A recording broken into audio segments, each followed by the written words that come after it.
Good morning, welcome to 6 TV. నేను ఆనంద్. ఇంకా ఈరోజు ప్రధానాంశాలు చూద్దాం. అన్ని పేపర్లో ఉన్నటువంటి ప్రధానాంశాలు ఏంటో ఒకసారి చూసే ప్రయత్నం చేస్తాం. సో మొదటగా ఏబిఎన్ పేపర్లో ఉన్నటువంటి, ఆంధ్రజ్యోతి పేపర్లో ఉన్నటువంటి ప్రధానాంశాలతో మనం ఈ యొక్క పేపర్ అనాలిసిస్ స్టార్ట్ చేద్దాం.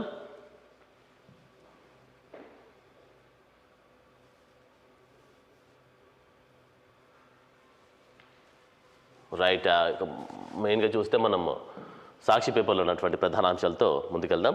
సో మెయిన్గా మనకి ఏంటంటే ఈరోజు ఉన్నటువంటి ప్రధానాంశాలతో మనం స్టార్ట్ చేస్తే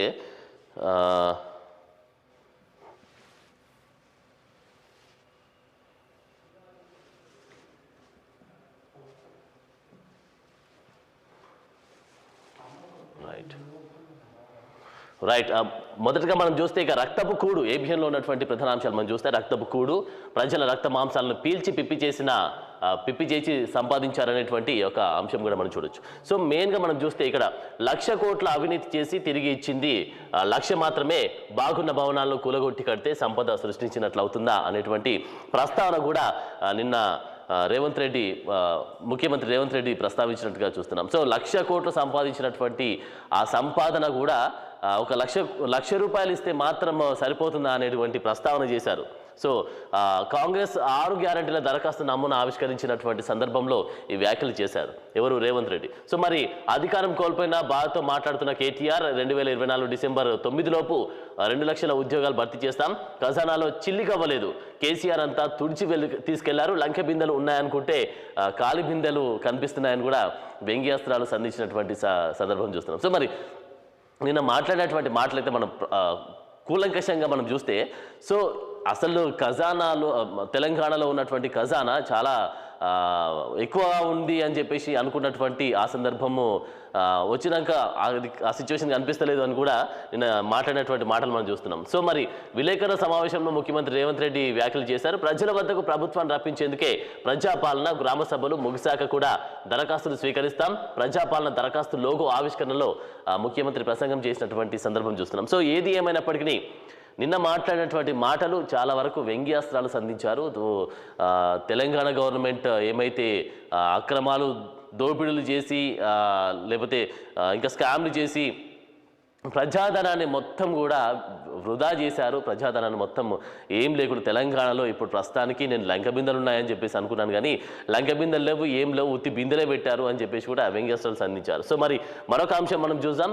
66 కోట్లతో 22 ల్యాండ్ క్రూజర్లు కొన్నారు, మళ్ళీ గెలుస్తామనుకొని కొన్న కేసీఆర్ అనేటువంటి ఒక వ్యాఖ్యలు కూడా మనం చూడొచ్చు. సో మరి ఇక్కడ వాటిని విజయవాడలో దాచిపెట్టారు, సీఎం అయిన 10 రోజుల దాకా నాకు ఆనవాళ్ళు ఉన్న విషయమే తెలియదు, ఓ అధికారి వచ్చి నా చెవిలో చెప్పారు, కేసీఆర్పై సీఎం రేవంత్ రెడ్డి వ్యాఖ్యలు చేశారు. నిరుడు ఏప్రిల్ మే నెలలో దశల వారీగా విజయవాడకు పంపిన బీఆర్ఎస్ సర్కార్ బుల్లెట్ ప్రూఫ్ శాటిలైట్ టెక్నాలజీ హంగులు సంతరించుకొని డెలివరీకి సిద్ధమైన కార్లు అనేటువంటి ఒక అంశం చూడొచ్చు. మరి ఇక్కడ చూడం, ఈ కార్లకు సంబంధించినటువంటి ఒక అంశం చూస్తే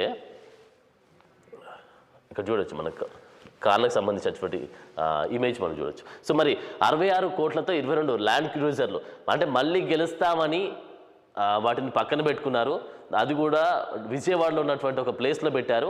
సో మరి నేను సీఎం అయినాక కూడా నాకు 10 రోజుల దాకా దాని ఆనవాళ్ళు తెలియదని కూడా రేవంత్ రెడ్డి ప్రస్తావన చేసినటువంటి ఒక విషయం అయితే మనం ఇక్కడ చూడొచ్చు. మరొక అంశం చూద్దాం.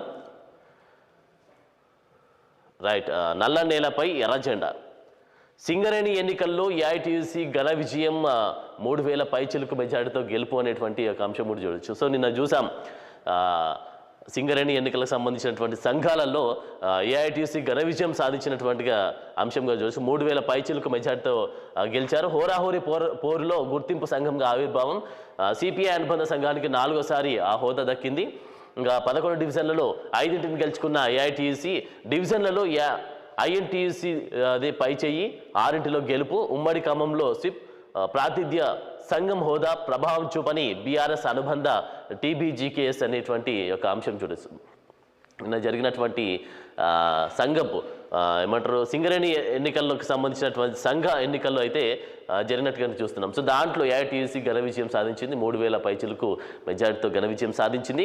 సో బీఆర్ఎస్కి సంబంధించినటువంటి బీఆర్ఎస్ అనుబంధ సంఘం అయితే ఏ ప్రభావం చూపించలేదు అని కూడా చెప్పినటువంటి కనిపించినటువంటి సందర్భం అయితే ఇక్కడ మనం చూస్తున్నాం. సో మరొక అంశం చూద్దాం.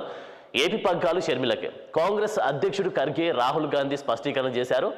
ఖర్గే రాహుల్ గాంధీ కూడా స్పష్టీకరణ చేస్తారు, ఏపీ పగ్గాలు షర్మిలకే దక్కే అవకాశం కనిపిస్తుందని. సో మరి ఆమె జగన్లా చేయరు, అన్ని తామే చూసుకుంటామని వెల్లడి చేసింది. దాంతోపాటు ఢిల్లీలో ఏపీ నేతలతో భేటీ అయింది. పార్టీ బలోపేతం, ఎన్నికలపై చర్చ జరిగింది. సో జగన్పై రాష్ట్రంలో తీవ్ర వ్యతిరేకత ఉంది, హోదా సాధనకు ఉద్యమించాలి, విశాఖ ఉక్కు కర్మాగారంపై ప్రైవేటీకరణ కూడా ప్రస్తావించే అవకాశం కూడా కనిపిస్తుందని కూడా మనం ఈ యొక్క సందర్భంలో చూడొచ్చు. సో ఏపీ పగ్గాలు షర్మిలకి, అంటే కాంగ్రెస్కి సంబంధించినటువంటి ఏపీ పగ్గాలు మొత్తం షర్మిలకి ఇచ్చే అవకాశం కనిపిస్తున్నట్టుగా మనం చూడొచ్చు. సో కాంగ్రెస్ అధ్యక్షుడు ఖర్గే రాహుల్ గాంధీ కూడా స్పష్టం చేసినటువంటి ఈ యొక్క అంశంగా చూడొచ్చు. సో మరి రానున్న రోజుల్లో అయితే అన్నా చెల్లెళ్ళ పోటీ, ఎవరు నేనంటే నేను అనేటువంటి ఆ పోటీ కూడా నెలకొనే అవకాశం కూడా కనిపించవచ్చు. మరి వేచి చూడొచ్చు. దాంతోపాటు గ్రూప్ 2 పరీక్ష మళ్లీ వాయిదా, తేదీల వివరాలు తర్వాత వెల్లడిస్తామన్న టీఎస్పీఎస్సీ. 6-7 తేదీల్లో జరగాల్సిన పరీక్షలు మూడోసారి వాయిదా. రేపు 10వ తరగతి పరీక్షల షెడ్యూల్ విడుదల చేసే అవకాశం కూడా కనిపిస్తుంది. సో మరి మరొక అంశం చూద్దాం. భారత బియ్యం కిలో 25 కొత్త పథకంపై కేంద్రం కసరత్తు చేస్తుంది. ప్రభుత్వం ఏజెన్సీల ద్వారా విక్రయం. ఇప్పటికే సబ్సిడీపై గోధుమ పిండి, శనగపప్పు ఏడాదికి 14.1% పెరిగిన బియ్యం ధరలు అనేటువంటి ప్రస్తావన కూడా చూడొచ్చు.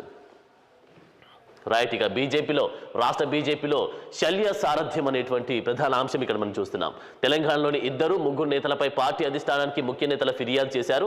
ఇక లోక్సభ ఎన్నికల్లో పార్టీ అభ్యర్థులను ఓడించి మోదీ ప్రతిష్టతను దెబ్బతీసే కుట్ర, అభ్యర్థులపై తప్పుడు ప్రచారం చేయడం ద్వారా క్యాడర్లో గందరగోళానికి ప్రయత్నం చేశారు. దాంతోపాటు ఇతర పార్టీలతో చేతులు కలుపుతున్న వైనం. ఫిర్యాదులపై స్పందించిన బీజేపీ అధిష్టానం శల్య సారథ్యులపై ఢిల్లీ పెద్దల సీరియస్. జహీరాబాద్ లేదా మెదక్ నుంచి లక్ష్మణ్ పోటీ చేసే అవకాశం మనకు కనిపిస్తుంది. సో మరి లోక్సభ ఎన్నికలకు సంబంధించినటువంటి రిజల్ట్స్ మనం చూస్తే, బీజేపీకి సంబంధించి రిజల్ట్ చూస్తే చాలా వరకు తగ్గిపోయింది. సో దీంట్లో కూడా మోడీ ప్రతిష్టతను దెబ్బతీసే కుట్ర జరిగింది. అందుకే ఈ సీట్లు మొత్తం తగ్గిపోయాయి. బీజేపీలో జెండా పాతాలని చెప్పి, బీజేపీ జెండా తెలంగాణలో పాతాలని చెప్పి ట్రై చేసినటువంటి ఆ సిచ్యువేషన్ మొత్తం ఎక్కడ కూడా కనిపించలేదు. బీజేపీ గాలైతే ఇక్కడ వీయలేదు. సో దీనికి సంబంధించినటువంటి కుట్ర కూడా జరిగిందనేటువంటి ప్రస్తావన కూడా బీజేపీలో ఉన్నటువంటి కొంతమంది నాయకులు కూడా ప్రస్తావించినటువంటి సందర్భం మనం చూస్తున్నాం. సో మరి మరొక అంశం చూద్దాం. సాక్షి పేపర్లో ఉన్నటువంటి ప్రధాన అంశాలు మనం చూస్తే, రైట్, ఇక చక్కదిద్దారు అనేటువంటి ప్రధాన అంశం మనం ఇక్కడ చూడొచ్చు. అవస్థలను తొలగించి ఆధునిక చదువుల బాట. డిజిటల్ బోధనకు 62,000 ఐఎఫ్పి స్క్రీన్, 33,000 స్మార్ట్ టీవీలు, ట్యాబ్లు. ఆది నుంచే ఆంగ్లంలో పట్టు కోసం ఇంగ్లీష్ మీడియం టోఫెల్ శిక్షణ 3వ తరగతి తర్వాత. మరొక అంశం చూడొచ్చు. ఇక రైట్, ఇక్కడ ఒక విషయం చూస్తే, డిజిటల్ బోధనకైతే 62,000 ఐఎఫ్పి స్క్రీన్స్, 33,000 స్మార్ట్ టీవీలు, ట్యాబ్లు కూడా అందించినటువంటి ఘనత కూడా ఇక్కడ ఏపీ ప్రభుత్వానికి దక్కే అవకాశం కనిపిస్తుంది. సో ప్రతి ఒక్కటి కూడా అవస్థలను తొలగించి ఆధునిక చదువుల బాట వేసినటువంటి ప్రస్తావన అయితే మనం చేస్తున్నాం. సో మరి ఏది ఏమైనప్పటికీ కూడా ఆధునిక టెక్నాలజీకి సంబంధించినటువంటి, అంటే ఇప్పుడున్నటువంటి టెక్నాలజీని డెవలప్ చేయడానికి అయితే చాలా వరకు ప్రయత్నం చేస్తూ ఉన్నారు ఏపీ ప్రభుత్వానికి సంబంధించి. ఎవరు కూడా నార్మల్గా ఉండకుండా ప్రతి విషయంలో, ఎడ్యుకేషన్ విషయంలో ఇంగ్లీష్ మీడియంతో పాటు ఆధునిక టెక్నాలజీని అవలంబించుకునేటువంటి విధానాన్ని కూడా క్రియేట్ చేసేటువంటి సిచ్యువేషన్ ఇక్కడ మనకు కనిపిస్తుంది. సో మరి ఏది ఏమైనప్పటికీ కూడా ప్రతి ఒక్కరికి ట్యాబ్లు అందజేయాలి. ట్యాబ్లతో పాటు ఆధునిక టెక్నాలజీ డెవలప్ చేయడంతో పాటు ప్రతి ఒక్క విద్యార్థులు కూడా మంచి భవిష్యత్తుని నెలకొల్పాలనేటువంటి ఉద్దేశంతో చేస్తున్నటువంటి సందర్భం మనం ఇక్కడ చూడొచ్చు. సో మరి ఇంకొక అంశం చూద్దాం. అగ్రిగోల్డ్ బాధితులను ఆదుకుంది సీఎం జగనే. 2 విడతల్లో 10.37 లక్షల మందికి 929.75 కోట్లు చెల్లింపు. న్యాయ ప్రక్రియ పూర్తి కాగానే మిగిలిన వారికి చెల్లింపునకు సన్నాహాలు. నాడు అగ్రిగోల్డ్ యాజమాన్యానికి కొమ్ము కాసిన చంద్రబాబు అనేటువంటి ప్రస్తావన కూడా మనం చూడొచ్చు. సో మరి ఇక్కడ చూస్తే అగ్రిగోల్డ్ బాధితులను ఆదుకుంది కూడా సీఎం జగన్ అనేటువంటి ప్రస్తావన కూడా మనం చూడొచ్చు. సో మరి ఇక్కడ మరొక అంశం చూస్తున్నాం. రైట్, రాహుల్ గాంధీ భారత్ న్యాయ యాత్ర, తూర్పు నుంచి పశ్చిమ భారతదేశానికి బస్సు యాత్ర, పాదయాత్ర. జనవరి 14న మణిపూర్లో శ్రీకారం, మార్చి 20న ముంబైలో ముగింపు. 14 రాష్ట్రాల మీదుగా 67 రోజుల్లో 6,200 కిలోమీటర్ల మీద ప్రయాణం. ప్రతిరోజు కొంత దూరం బస్సులో, మరికొంత దూరం కాలినడక చేసేటువంటి సిచ్యువేషన్ కనిపిస్తుంది. ఇంఫాల్లో యాత్రను ప్రారంభించనున్న ఏఐసిసి అధ్యక్షుడు మల్లికార్జున ఖర్గే ప్రారంభం చేసేటువంటి, అంటే రెండో విడత. ఈ ఫస్ట్ విడత ఏంటంటే జోడో యాత్రకు సంబంధించినటువంటి ఫస్ట్ విడత చేశారు. సో అది ఫస్ట్ విడతను కంప్లీట్ చేసి ఇప్పుడు సెకండ్ విడతగా భారత్ న్యాయ యాత్రగా నామకరణం చేసి ఈ యొక్క యాత్రను స్టార్ట్ చేసేటువంటి అవకాశం కనిపిస్తుంది. అది కూడా మల్లికార్జున ఖర్గే ప్రారంభం చేసేటువంటి అవకాశం కనిపిస్తుంది. సో జనవరి 14న మణిపూర్లో ఈ కార్యక్రమాన్ని శ్రీకారం చుట్టి ప్రారంభించేటువంటి అవకాశం కనిపిస్తుంది. సో మొత్తంకి 14 రాష్ట్రాల మీదుగా 67 రోజుల్లో 6,200 కిలోమీటర్ల మేర ప్రయాణం చేస్తారు. కొంత దూరం కాలినడకతో ప్రయాణం చేస్తారంట.